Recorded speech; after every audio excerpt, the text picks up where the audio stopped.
점이 있죠. 그것은 이 기독교는 다른 종교와 확연하게 차이가 나고, 또 기독교가 위대한 것은 우리 인간의 행위를 통해서 구원을 받지 않는다는 거예요.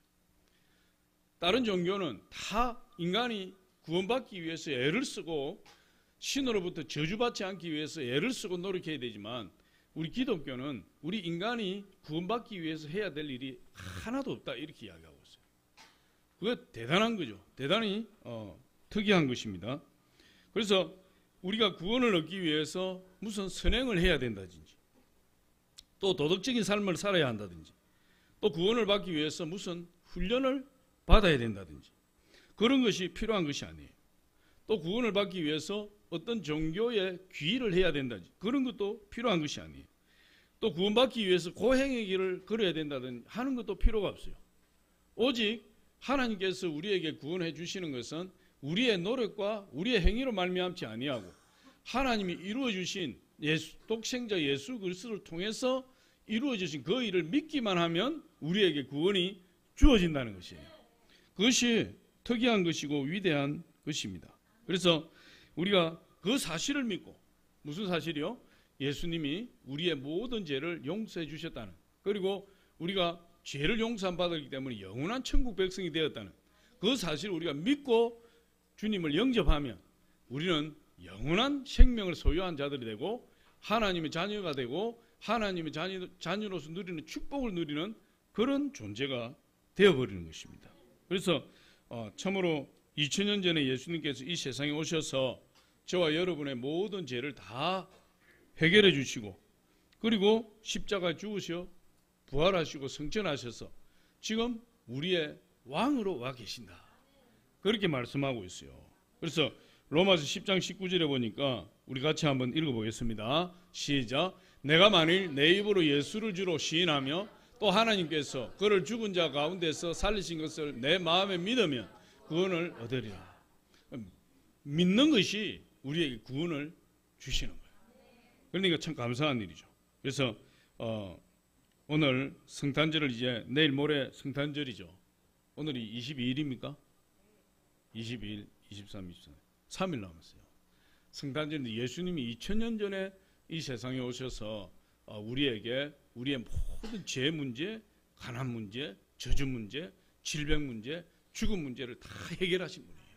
그래서 오늘은 우리의 구원자로 오신 예수님에 대해서 몇 가지 알아보려고 합니다. 첫 번째로 예수님은 우리의 왕으로 오셨다, 그렇게 이야기하고 있어요. 하나님의 아들이신 예수님께서 인간의 모습을 입으시고 이 땅에 오신 것은 일시적인 어떤 감정에 사로잡혀서 하나님의 독생자를 이 땅에 보내신 것이 아니에요.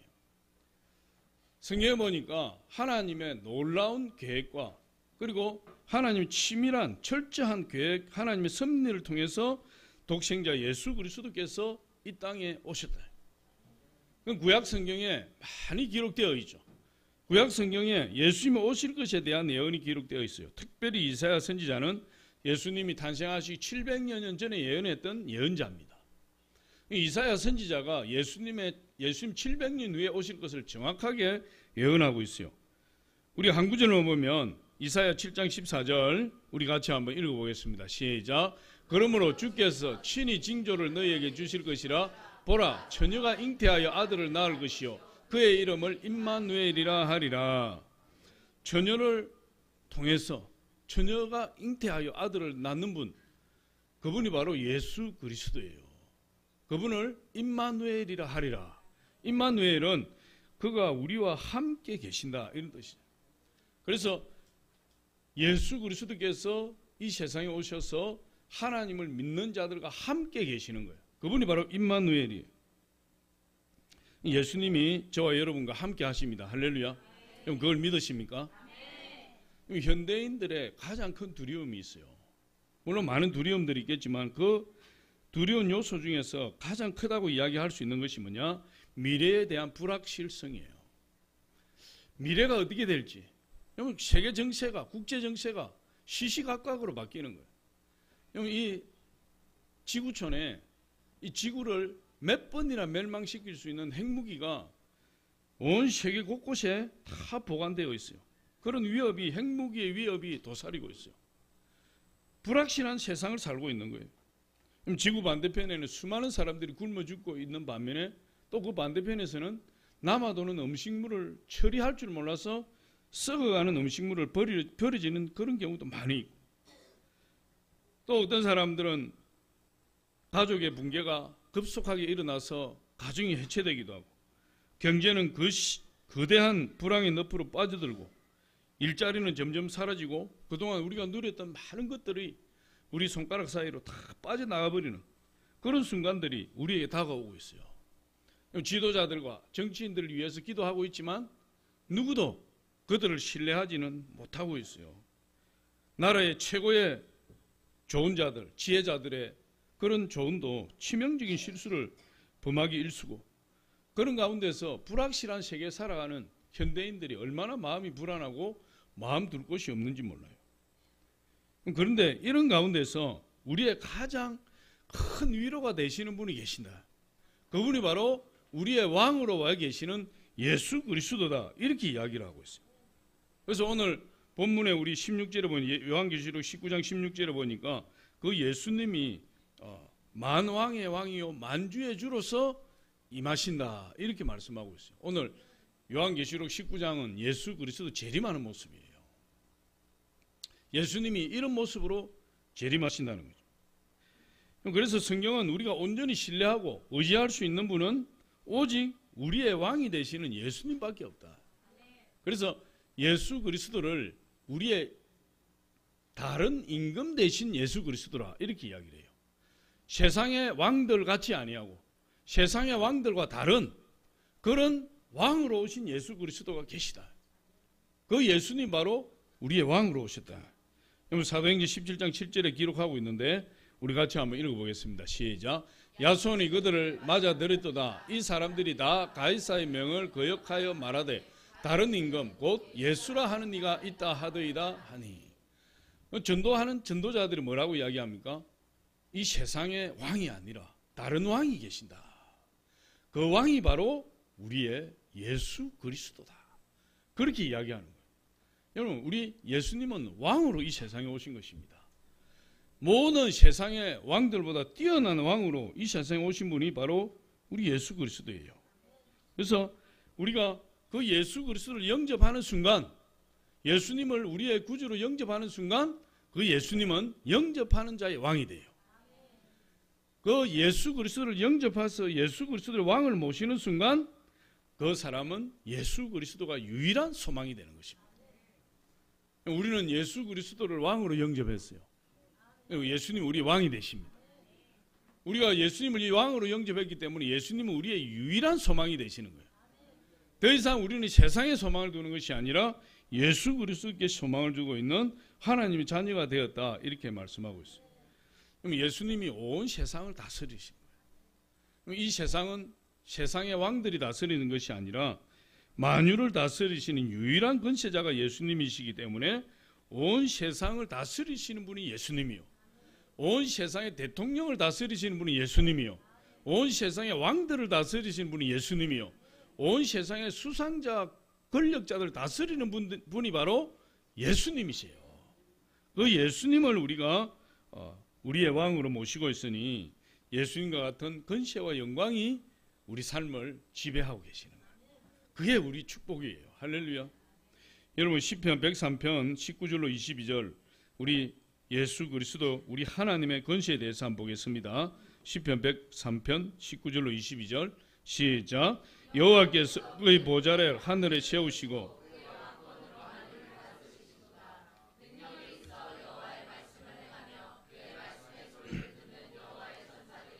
여호와를 송축하라. 그에게 수종들며 그의 뜻을 행하는 모든 천군이여 여호와를 송축하라. 여호와의 지으심을 받고 그가 다스리시는 모든 곳에 있는 너희여 여호와를 송축하라. 내 영혼아 여호와를 송축하라.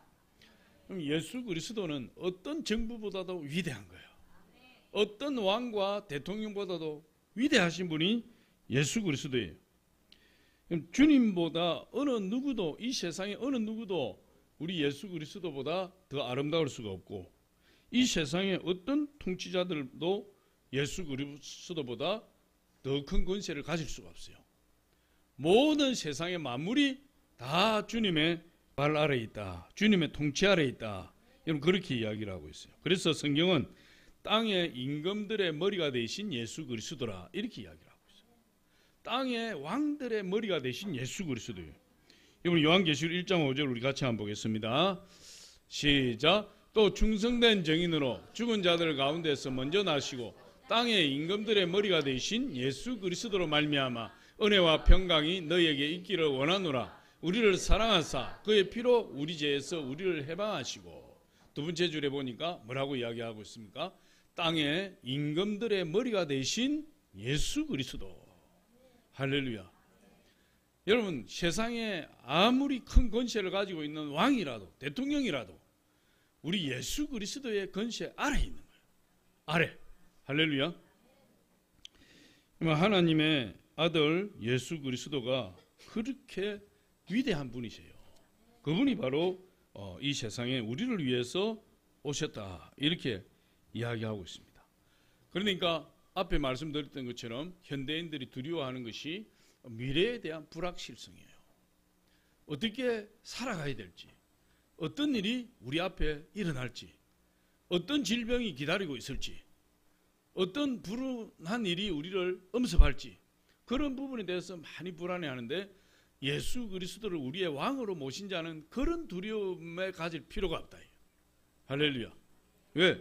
예수 그리스도께서 이 불확실한 미래의 세상을 명확하게 밝혀 보여주시기 때문에 그런 거예요. 그래서 주님 안에서 우리는 온전한 평안을 누리게 돼요. 만약에 주님께서 우리의 왕이라면 그러면 우리를 돌보아 주시는 것이 주님의 책임이에요.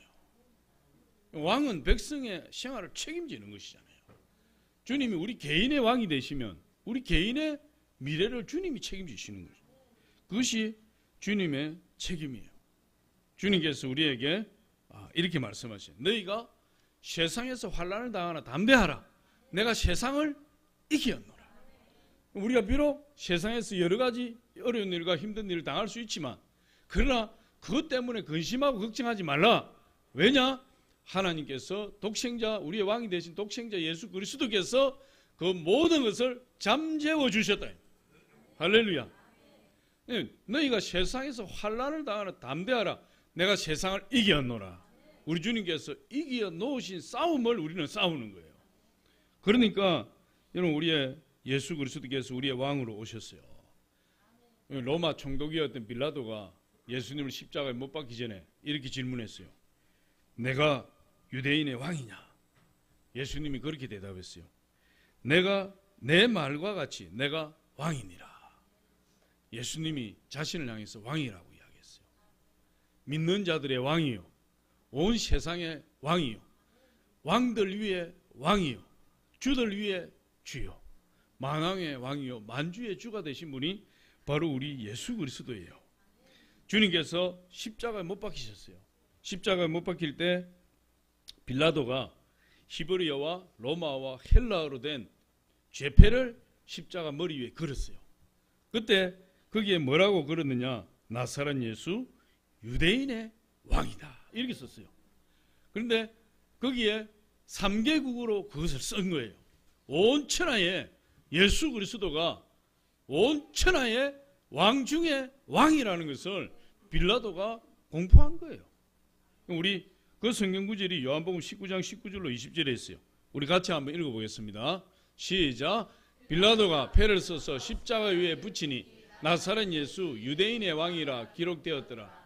예수께서 못 박히신 곳에 성에서 가까운 곳으로 많은 유대인이 이 패를 읽는데 히브리어, 로마와 헬라 말로 기록되었더라. 빌라도는 예수님을 십자가에 못 박은 자예요. 대적 중에 대적임에도 불구하고 예수 그리스도는 만왕의 왕이요 만주의 주가 되신다는 것을 직접 공포하게 된 것입니다. 그래서 유대인의 바리새인들이 그것이 못마땅해서 자칭 유대인의 왕이라고 쓰십시오. 그랬더니 빌라도가 그걸 거절했어요.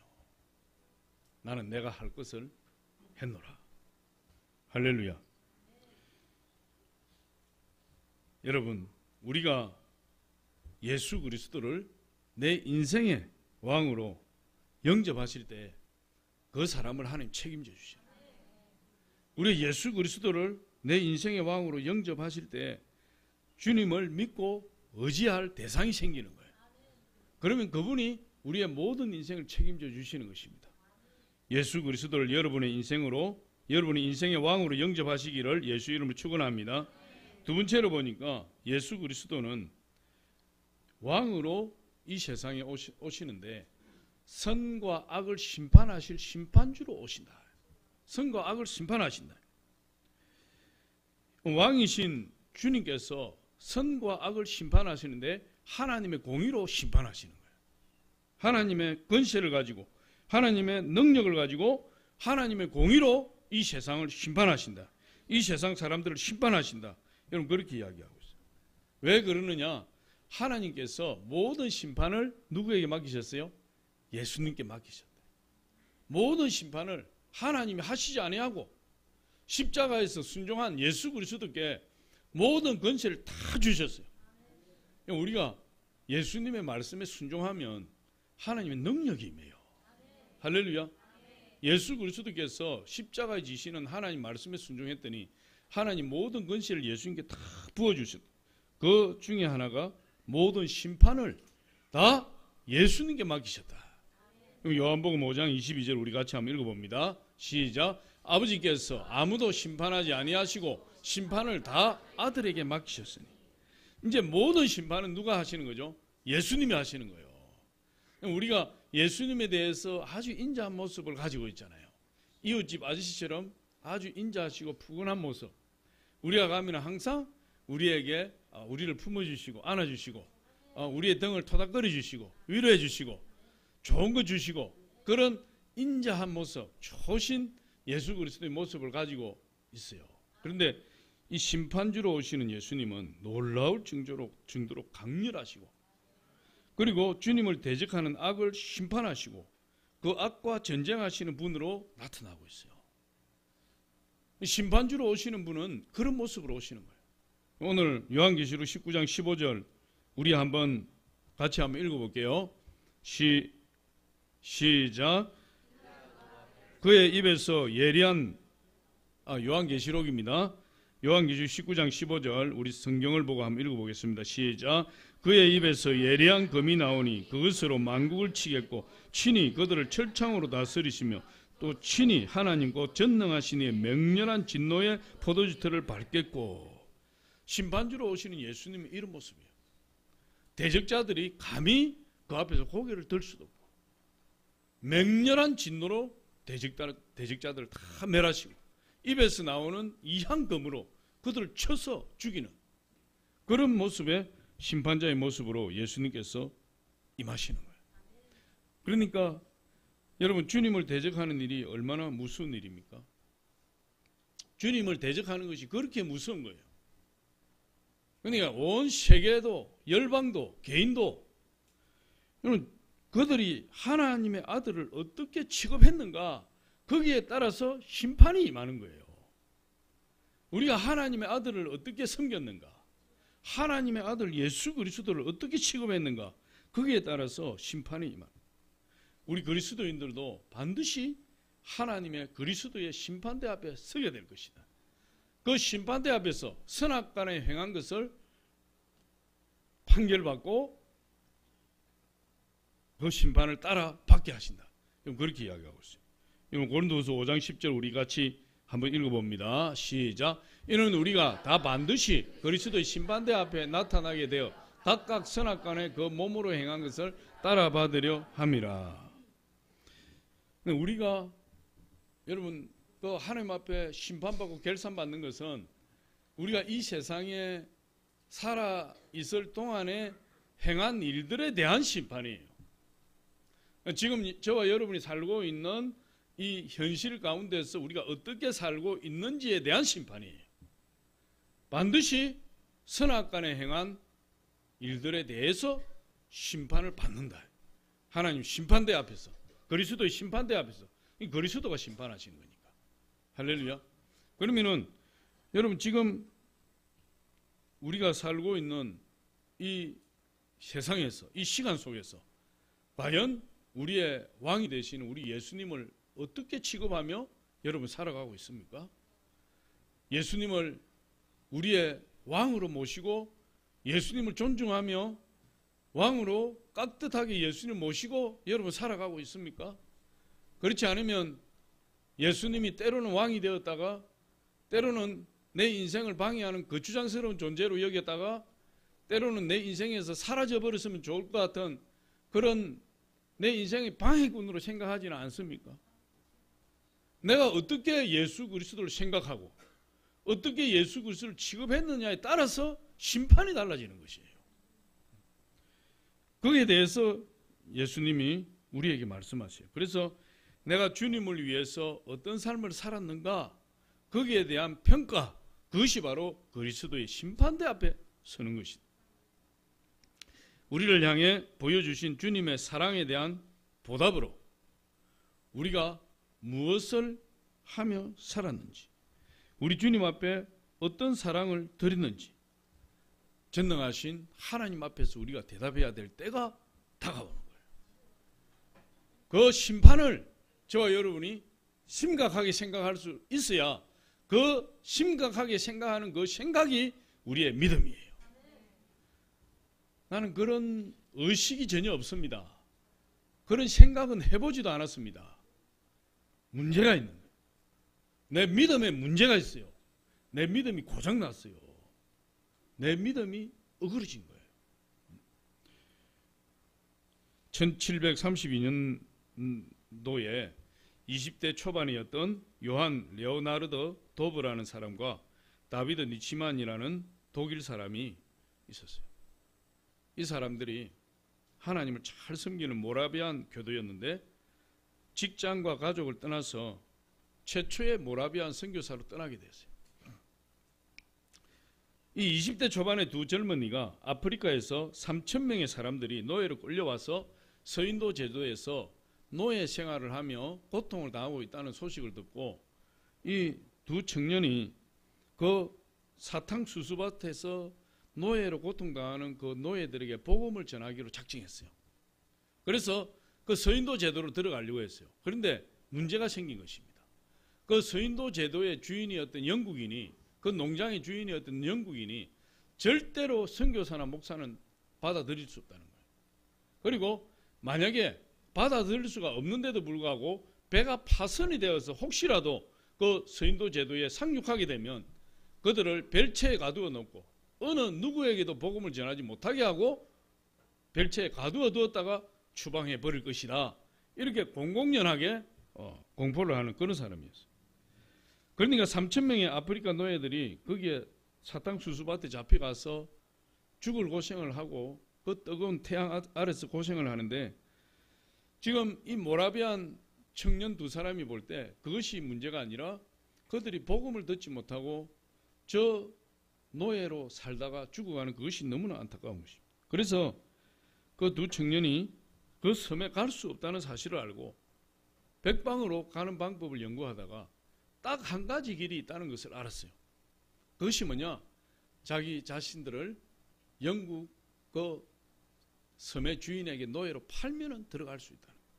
그래서 자기 두 사람이 그 영국의 주인을 찾아가서 자기들 노예로 팔아버렸어요.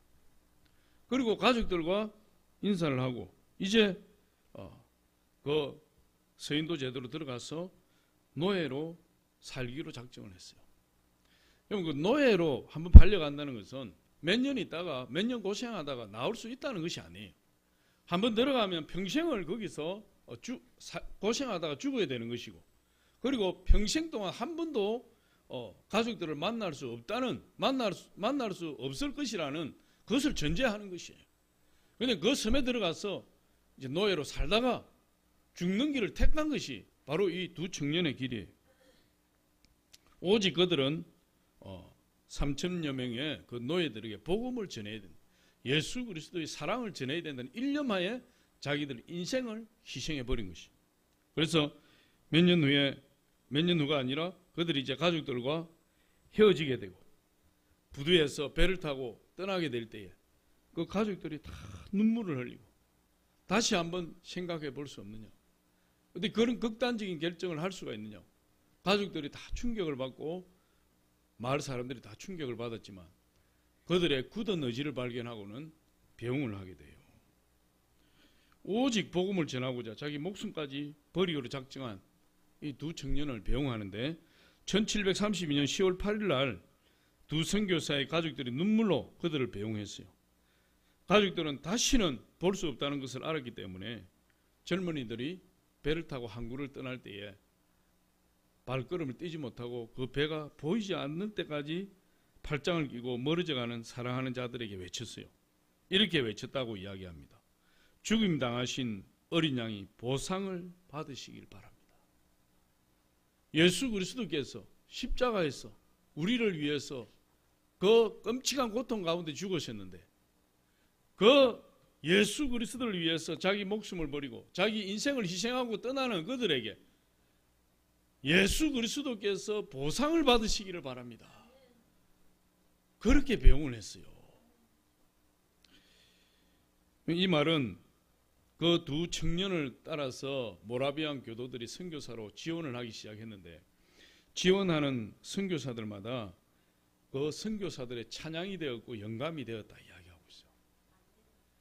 그들로부터 150년이 지나는 동안에 모라비안 교도들이 보낸 선교사가 전 세계에 2,000명이 넘은 그 두 사람의 희생을 통해서 모라비안 교도들이 선교사를 보내기 시작했고 하나님을 알지 못하는 수많은 고통당하는 사람들에게 하나님의 사랑을 전하게 되었고 복음을 전해서 그들이 예수 믿는 그런 역사가 일어나게 된 것입니다.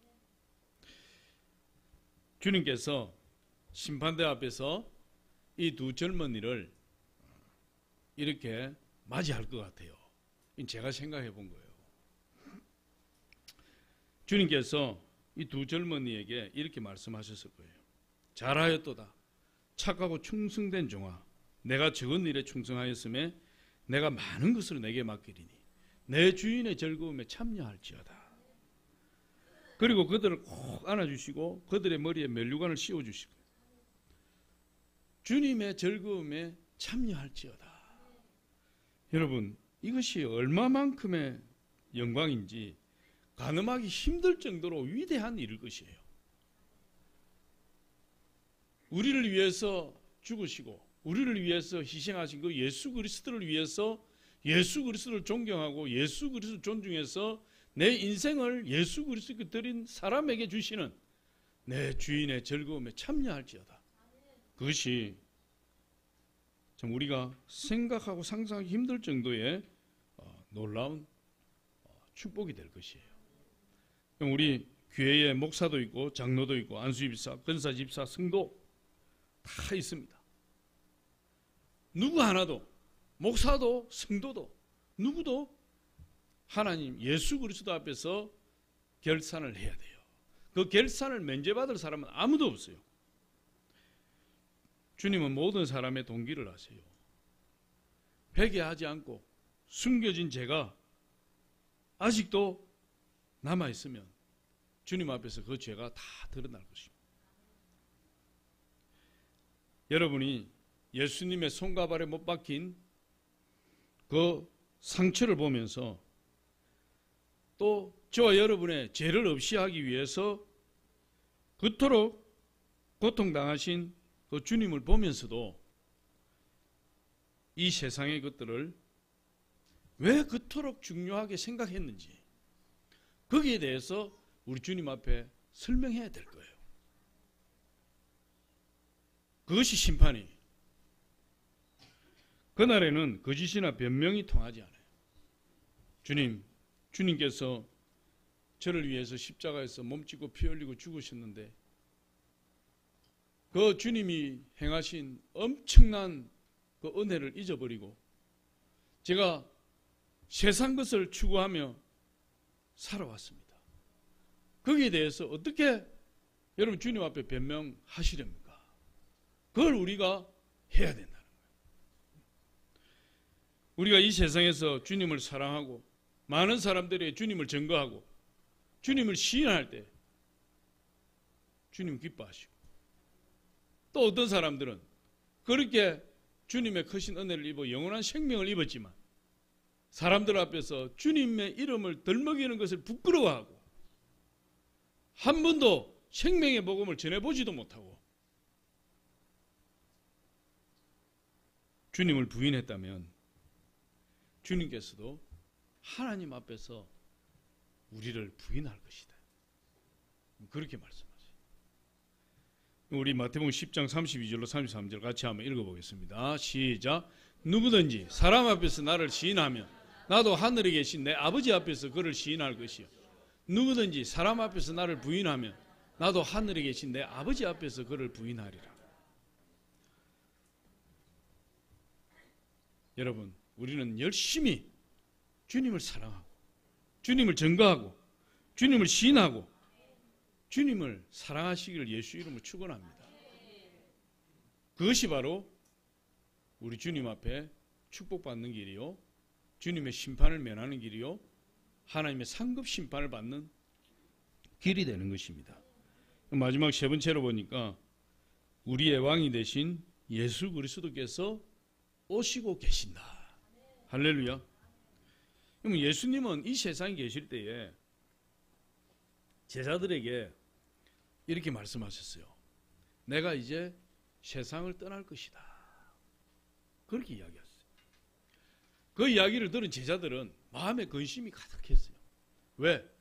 예수님 한 분만 믿고 예수님 한 분만 믿고 자기 가족들도 버리고 자기 생업도 버리고 3년 반 동안 예수님을 쫓았어요. 예수님이 이스라엘의 왕이 되면 자기들도 높은 자리 한 자리 차지해서 지금까지 고생한 것을 보상받으려고 하는데 예수님이 고난을 당하시고 죽으시고 세상을 떠날 것이다. 그 이야기를 들을 때마다 이 제자들이 얼마나 마음이 불안하고 근심이 되었는지 몰랐어요. 예수님이 제자들의 그 근심을 알아채신 거예요. 그래서 제자들에게 말씀하세요. 너희 근심하지 말라. 내가 영원히 가는 것이 아니야. 내가 갔다가 다시 올 거야. 내가 다시 오는데 빈손으로 오는 것이 아니라 내가 가서 너희들이 나와 함께 거할 처소를 내가 준비할 거야.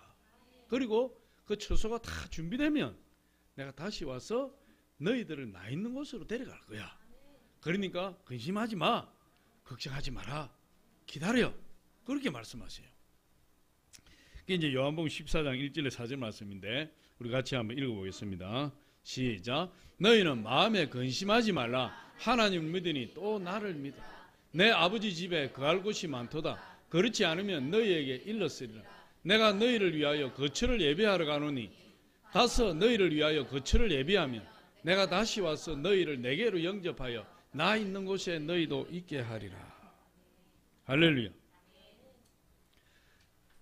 여러분, 만일 우리 주님께서 우리 집을 친히 준비하고 계신다면 그 집이 얼마나 아름답고 그 집이 얼마나 좋겠어요. 할렐루야. 건설사 메이커마다 집이 구조가 어떻고 저렇고 이렇고 저렇고 뭐 거실이 넓으니 좁으니 막 이런 말들이 많은데 우리 주님이 만든 우리 주택은 그런 불평이 하나도 없을 거예요. 완벽하게 우리 마음에 들 거예요. 그 집은 너무나 아름다울 것이고 우리가 상상할 수 없을 정도로 좋은 집일 거예요. 그럼 지금 우리나라는 아파트 값이 폭등해서 난리가 아니에요.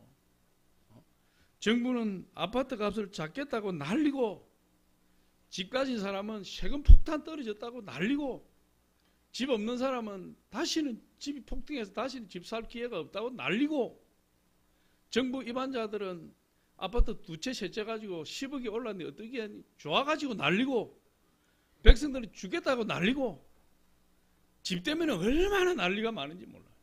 집 때문에. 근데 여러분, 집이 있건 없건 그것들을 부러워하지 마시기 바랍니다. 할렐루야. 예수님께서 친히 저와 여러분의 집을 마련하러 천국에 가신 거예요. 천국에 가셔서 우리가 영원히 거할 집, 아름다운 보석으로 치장한 빛나는 집, 우리 마음에 100%쏙 드는 너무너무 좋은 햇빛이 챙챙하게 드는 그런 아름다운 집을 지금 짓고 계시는 거예요. 안 믿으십니까? 안 믿으시는 문제예요. 사실이에요. 얼마 전에 여러분 김우중 회장이 세상을 떠났어요. 유명한 사람들도 세상을 떠나요. 역대 대통령들도 다 세상을 떠나고 있어요. 우리 주변에 많은 사람들이 세상을 떠나요. 그들에게는 무엇이 기다리고 있죠? 그들이 하나님을, 예수 그리스도를 자신의 왕으로 모시고 섬겼다면 그들은 눈을 뜨는 순간 상상도 하지 못했던 아름다운 대저택에 살고 있는 것을 발견하게 될 거예요. 우리도 똑같아요. 할렐루야. 걱정하지 마시기 바랍니다. 나는 집도 없는데 천정부지로 아파트 값이 올라간다. 걱정하지 마시기 바랍니다.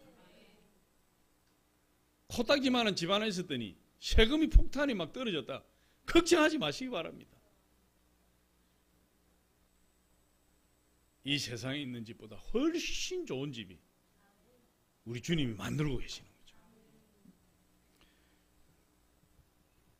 예수님께서 구름을 타고 올라가셨어요.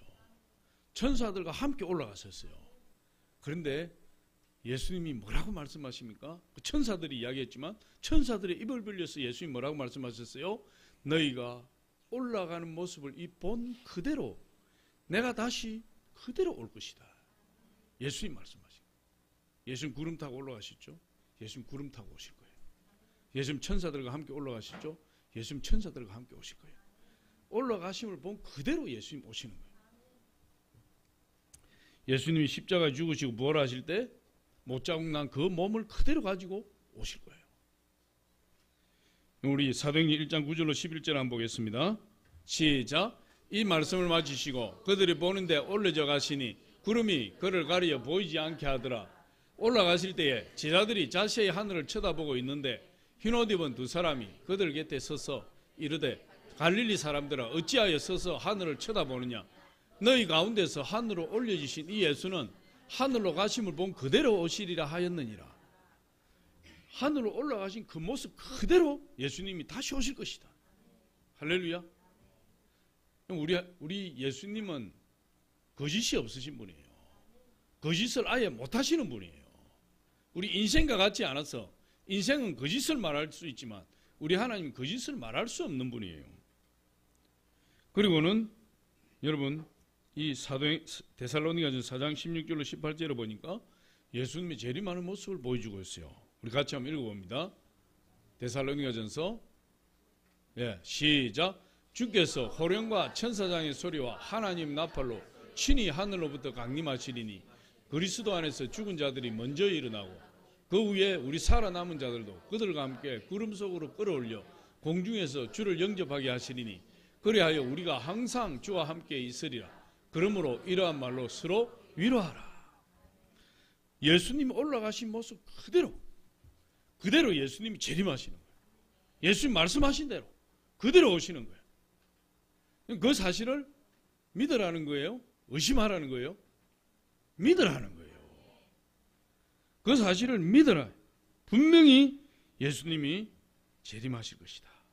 재림이 분명히 있을 것이다. 그러니 그 사실을 믿고 그 사실이 분명하니 너희가 이 불확실한 세상에 살아가고 있지만 비록 삶 가운데 고난이 있고 연단이 있고 어려움이 있지만 그러나 예수님이 가신 그대로 오실 것을 믿고 서로 위로해라. 얼마나 큰 위로가 되겠어요. 올라가신 그 모습 그대로 예수님 다시 오실 것을 내 마음에 믿으면 그것이 얼마나 큰 위로가 되겠어요. 여러분 끝까지 주님을 붙들고 끝까지 충성하고 끝까지 건면하면서 위로하고 예수 그리스도의 재림하신 것을 바라보는 믿음, 그 믿음보다 더 큰 믿음이 없어요. 할렐루야. 마태복음 25장에 보니까 열처녀 비유가 나와요. 지혜로운 처녀 5명, 어리석은 처녀 5명. 이 지혜로운 처녀 5명은 예수님이 그들의 신랑 대신, 그 신랑은 예수님을 비유하는 거죠. 그들의 신랑이 오기를 눈을 뜨고 기다리고 있다. 믿고 기다리고 있다. 분명히 자기 신랑이 오실 것이다. 언젠가는 오실 것이다. 임박한 장래에 오실 것이다. 그래서 그 믿음을 딱 가지고 만반의 준비를 하고 깨어 있었던 거예요. 그런데 어리석은 5 처녀는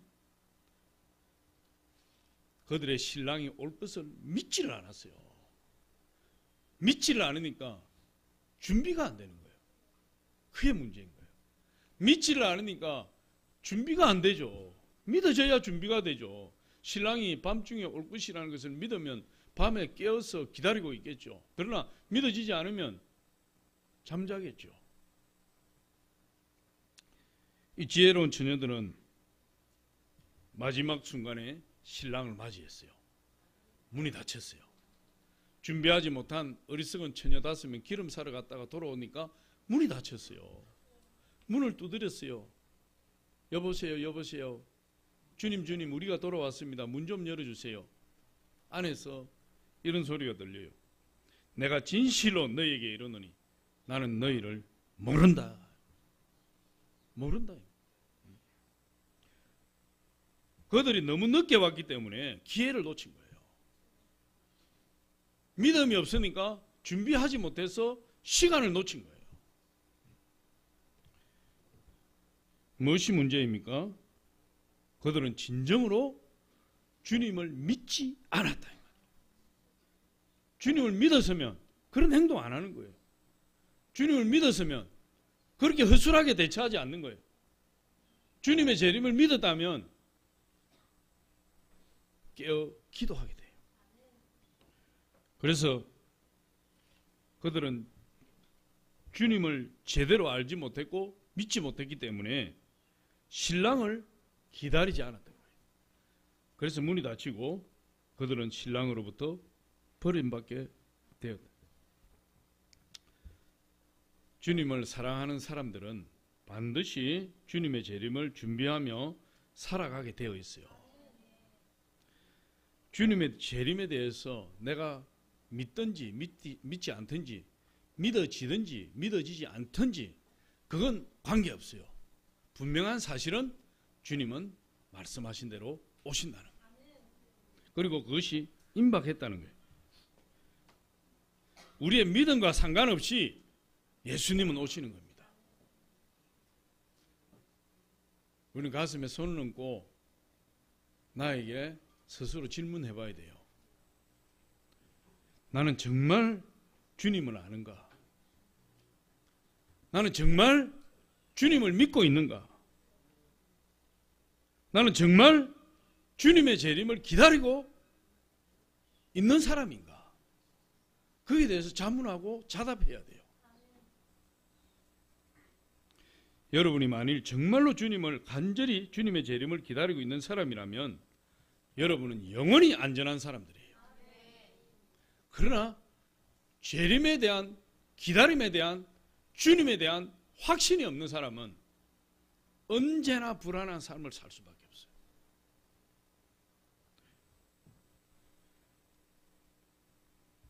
주님을 기다리는 마음이 없이 이 세상에 더 많은 관심을 가지고 있다면 주님께서는 이렇게 말씀하실 수 있어요. 나는 너를 모른다. 그렇게 이야기할 수 있어요. 우리 청학비전 순복음교회 우리 성도님들은 이 믿음을 가지시길 바라요. 주님이 재림하실 것입니다. 우리의 왕이 곧 오실 것입니다. 왕이 곧 오시는데 왕이 오실 길을 준비해야 돼요. 그 준비는 2가지로 이야기할 수 있습니다. 주님을 사랑하는 것과 주님의 말씀에 순종하여 주님을 따르는 것. 그것이 주님의 재림을 준비하는 성도들의 신앙의 모습이에요. 주님이 여러분의 왕이 되도록 간구하시기 바랍니다. 마음을 활짝 열고 나의 왕이신 주님이시여, 저는 주님의 것입니다. 저에게 오셔서 제 왕으로 저를 다스려 주시고 저를 이끌어 주시옵소서. 그렇게 기도할 때 우리의 왕이 되신 예수 그리스도께서 여러분 인생을 이끌어 가시고 축복하실 줄 믿습니다.